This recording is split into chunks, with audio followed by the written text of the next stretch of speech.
Hello, my name is Matt Rios, and this is my Nature of Materials presentation. The building that I chose to do my presentation on is the Exeter Library at the Phillips Exeter Academy, located in Exeter, New Hampshire.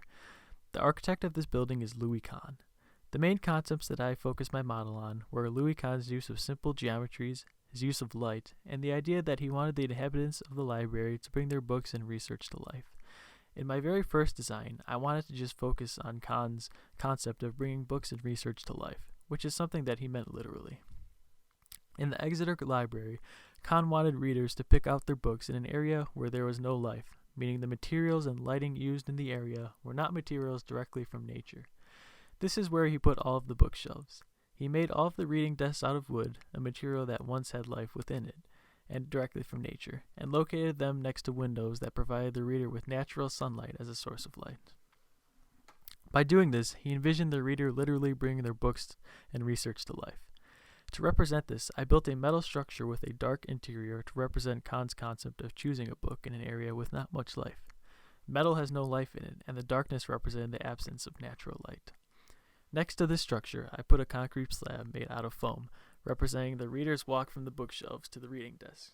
I use this concrete because even though concrete is not a direct metal from nature like wood is, it has some life to it, and that water is one of the main ingredients in concrete, and water itself has life within it.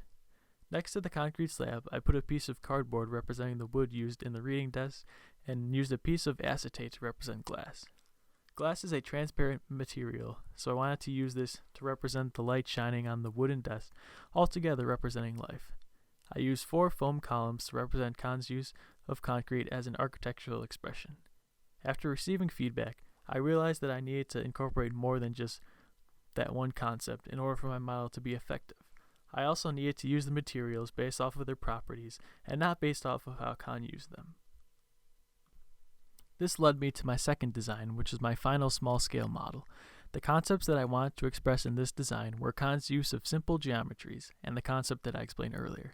I used a piece of foam core to represent concrete as a base because concrete is a durable material and is able to support a lot of weight. Also, a lot of the shadows that Kahn created in his buildings were expressed over concrete surfaces. I used wood wrapped in tinfoil to represent metal because wood would provide a sturdy support and the tinfoil would disguise the wood as being metal. I used metal for columns because metal is strong in both tension and compression. I used cardboard to represent plywood because cardboard, like plywood, can be carved and has a large surface area and is relatively flat. I used acetate as glass again because of its transparency. To represent Kahn's use of simple geometries, I made every element a simple geometry. To represent Kahn's repeated use of simple geometries, I created the same structure 3 times. To represent bringing a book to life, I made a dark shaded area with the plywood and carved a circle, another simple geometry, that would let light into the center. The dark areas represented the bookshelf location, and the source of light in the center represented where the reader would go to bring their books to life. In my final model, I wanted to expand on these concepts and make my design more complex.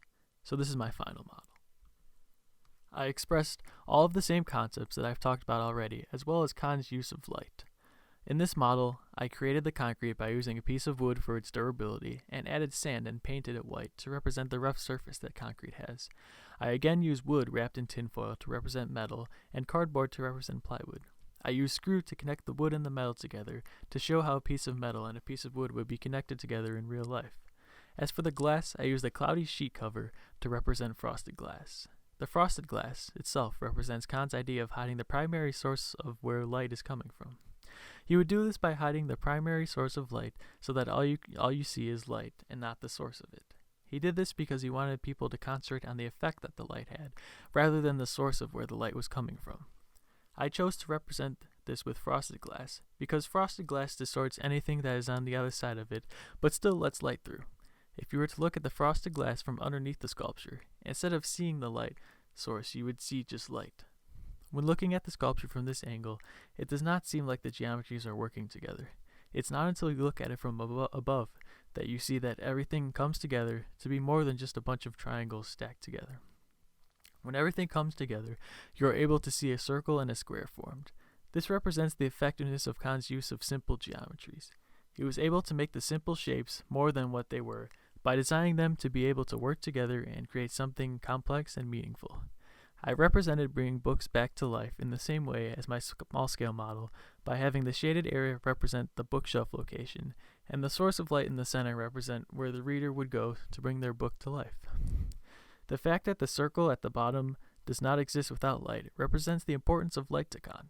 Khan believed that light enhanced the level of darkness in a space, meaning that the only way to tell how dark an area is by the amount of light that is present. The fact that the different levels of planar elements work together to create a circle outline shows the complexity of how Khan's geometries created distinctive patches and patterns of light.